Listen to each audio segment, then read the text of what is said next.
அனைவருக்கும் வணக்கம். என்னுடைய பெயர் முனைவர் வே வேலுமணி. நான் கற்பகம் உயர்கல்விக் கழகத்தில் மொழிகள் துறை தமிழ் பிரிவில் உதவி பேராசிரியராக பணிபுரிந்து வருகின்றேன். நம்ம சென்ற வகுப்புல திருநாவுக்கரசருடைய வரலாறை பற்றி, அவருடைய அருளிச் செயல்களை பற்றி எல்லாம் நம்ம பார்த்தோம். இன்னும் திருநாவுக்கரசர் என்னென்ன வினைகளிலிருந்து மீண்டு வந்தார், இறைவனுடைய திருப்பாதத்தை அடைந்தார், எவ்வளவு அற்புதமான பாடல்களை நமக்கு கொடுத்தாரு. அந்த பாடல்களின் வழியாக நம்ம தெரிஞ்சுக்க வேண்டியது என்ன, இறைவனுடைய திருப்பாதத்தை கெட்டியாக பிடித்து கொண்டால் வினைகளிலிருந்து, எப்படிப்பட்ட கொடுமையான வினைகளிலிருந்து மீண்டு வரலாம், இறைவனுடைய திருவடி பேற்றை அடையலாம் அப்படிங்கிறத நம்ம திருநாவுக்கரசர் சாமிகளுடைய வரலாற்றில் பார்த்தோம். இன்னும் அதனுடைய தொடர்ச்சியாக திருநாவுக்கரசருடைய அருளை செயல்களை பற்றியும் அற்புத பதிகங்களை பற்றியும் காண இருக்கின்றோம். திருநாவுக்கரசர் 49,000 பதிகங்கள் பாடியிருக்கிறாங்க. திருநாவுக்கரசர் 49,000 பதிகங்கள் பாடியிருக்காங்க. 4ஆம் திருமுறை, 5ஆம் திருமுறை, 6ஆம் திருமுறை அருளி செய்தவர் யாருன்னு கேட்டா நம்முடைய திருநாவுக்கரசு சுவாமிகள்.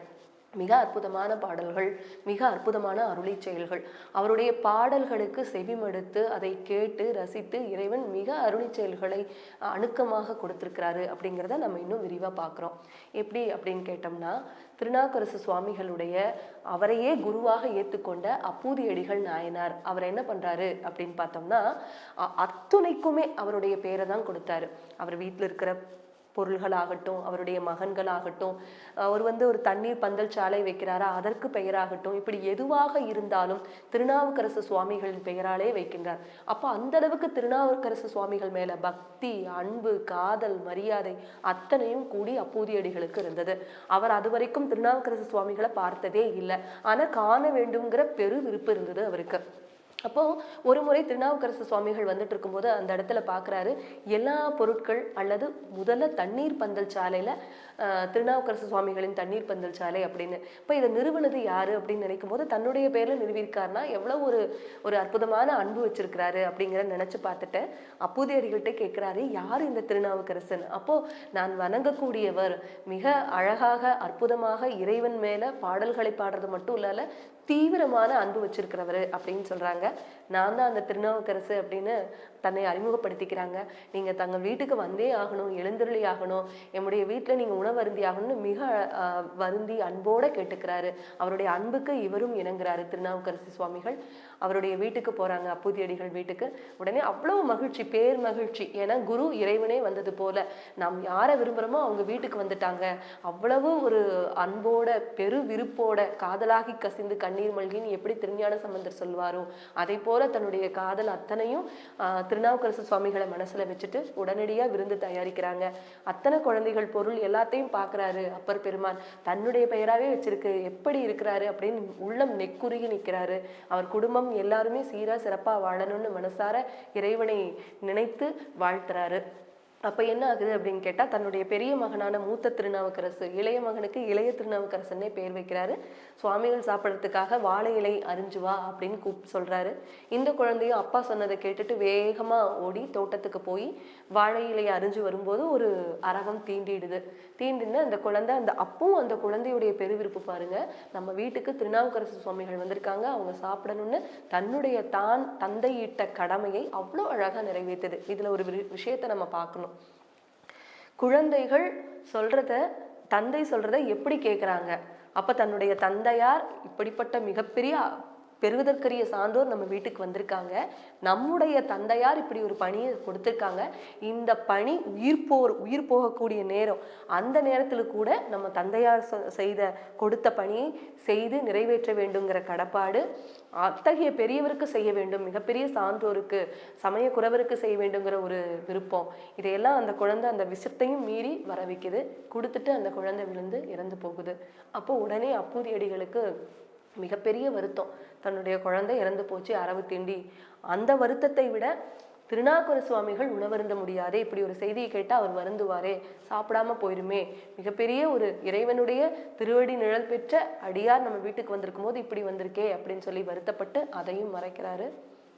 அப்போ திருநாவுக்கரசு சுவாமிகளை உணவருந்த வைக்கிறாரு. அப்ப திருநாவுக்கரசு சுவாமிகள், எங்க உங்க குழந்தை அப்படி, எங்க மூத்த திருநாவுக்கரசு இளைய திருநாவுக்கரசுன்னு அத்தனை மகள் அழைக்கும் போது அந்த குழந்தையும் கேட்கிறாரு. அப்போ பொய் சொல்ல முடியாம திணறி நிற்கிறாரு அப்பூதியடிகள்.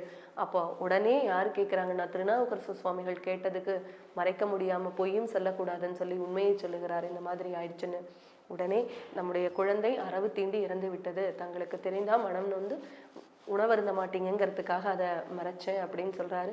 உடனே வராரு, இறைவனை வேண்டி பதிகம் பாடுகின்றார். குழந்தை எழுந்து அழகாக சிரிக்கின்றது. இப்படிப்பட்ட அருளியல் நிகழ்வுகள் எல்லாம் யாருடைய வரலாற்றில் யாருடைய காலத்தில் நிகழ்ந்ததுன்னா நம்முடைய பக்தி இலக்கிய காலமான சமயக்குறவர்களான திருநாவுக்கரசு சுவாமிகள் பெருமையான அருமையான அருளி செயல்களை செஞ்சிருக்கிறாங்க அப்படிங்கிறத நம்ம நினச்சி பார்க்கணும். அது மட்டும் இல்லை, அவருக்கு பேர் உலவாரப்படை அருளியவர்னு சொல்லுவாங்க. ஏன் உலவாரப்படை கொண்டவர் கை கொண்டவர் அப்படின்னு கேட்டோம்னா, தான் செல்லக்கூடிய அத்தனை தலங்களுக்குமே கையில் உலவாரப்படை ஒன்று வச்சுருப்பாங்க. அது என்ன கருவி அப்படின்னு கேட்டால், புற்களை எல்லாம் குத்தி அதை சுத்தம் செய்து அதை கூட்டி அதை சுத்தம் பண்ணுறது. அப்போ அவருடைய பணி என்ன அப்படின்னு கேட்டால், கோயில்களுக்கு விளக்கிடுவது, கோயில்களுக்கு இறைவனுக்கு தீபங்களை போடுவது, அதுக்கப்புறம் பார்த்தோம்னா மலர்களை சாத்துவது, அதுக்கப்புறம் கோயில்களை சுத்தப்படுத்துவது, இப்படி ஒரு மிகப்பெரிய அரும்பணியான உழவார பணியை செய்தவர் யாரு அப்படின்னு நம்முடைய திருநாவுக்கரசர். சைவ செஞ்ஞாயிறு என்று அழைக்கப்படுகின்ற திருநாவுக்கரசர் தான். ஆமாம், அவருடைய கையில் எப்போவுமே அவருடைய திருமேனியில் பார்த்தோம்னா உழவார கை கொண்டு இருப்பவர் அப்படின்னு சொல்லுவாங்க. அவருடைய குறிக்கோளே என்னன்னு கேட்டால், என் கடன் பணி செய்து கிடப்பதே. எவ்வளவு அற்புதமான வரி! என்னுடைய கடன் எப்போவுமே பணி செய்து கிடப்பது அப்படிங்கிற ஒரு மிகப்பெரிய தத்துவத்தை தானும் எடுத்துக்கொண்டு அதை செய்து மற்றவர்களிடையே தான் செய்து தான் வாழ்ந்து காட்டிய ஒரு மிகப்பெரிய மகான் தான் நம்முடைய திருநாவுக்கரசு சுவாமிகள். அடுத்தது குறிப்பாக இந்த வரலாற்றை நம்ம சொல்லியே ஆகணும். என்ன அப்படின்னு கேட்டோம்னா, திருக்கைலாய காட்சியை திருவையாற்றில் அப்பர் பெருமான் பார்க்குறாரு. அங்கே இருக்கக்கூடிய அந்த பட்சிகள், புறாக்கள், மற்ற விலங்குகள் அந்த ரெண்டாவே அதனுடைய துணையாவே போகுது. என்னவா தெரியுதுன்னா, இறைவனும் இறைவியுமாவே அவங்களுக்கு காட்சியளிக்குது. அது என்ன பாடல் அப்படின்னா, மாதர் பிறை கன்னியானை அப்படிங்கிற தொடங்குற பாடல். மாதர் பிறை கன்னியானை.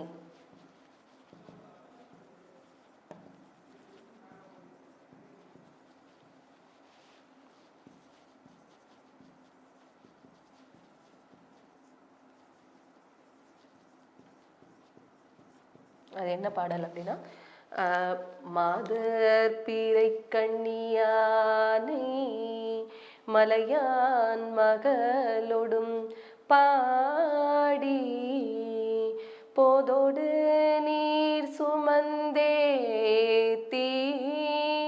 புகுவாரவர் பின் புகுவேன் யாதும் சுவடுபடாமல்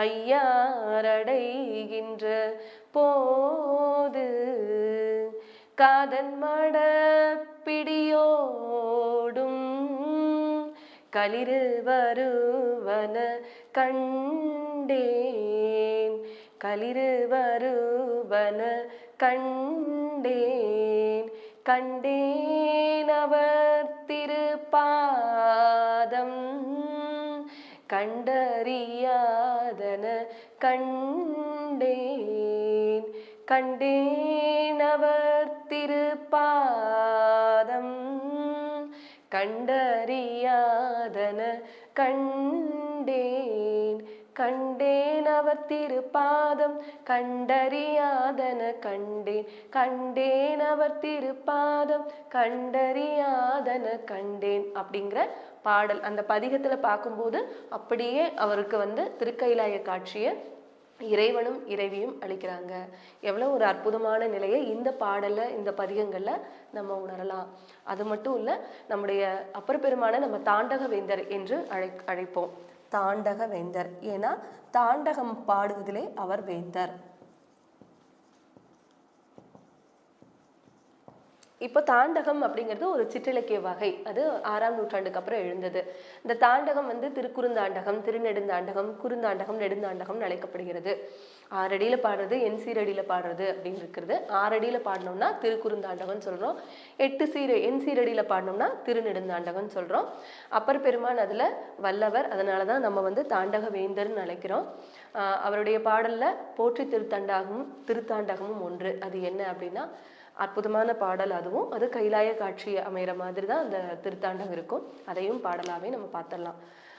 வேற்றாகி விண்ணாகி நின்றாய் போற்றி, மீளாமே ஆளென்னை கொண்டாய் போற்றி, ஊற்றாகி உள்ளே ஒளித்தாய் போற்றி, ஓவாத சத்தத்து ஒளியே போற்றி, ஆற்றாகி எங்கே அமர்ந்தாய் போற்றி, ஆரங்கம் நாள் வேதம் மானாய் போற்றி, காற்றாகி எங்கும் கலந்தாய் போற்றி, கைலை மலையானே போற்றி போற்றி, கைலை மலையானே போற்றி போற்றி.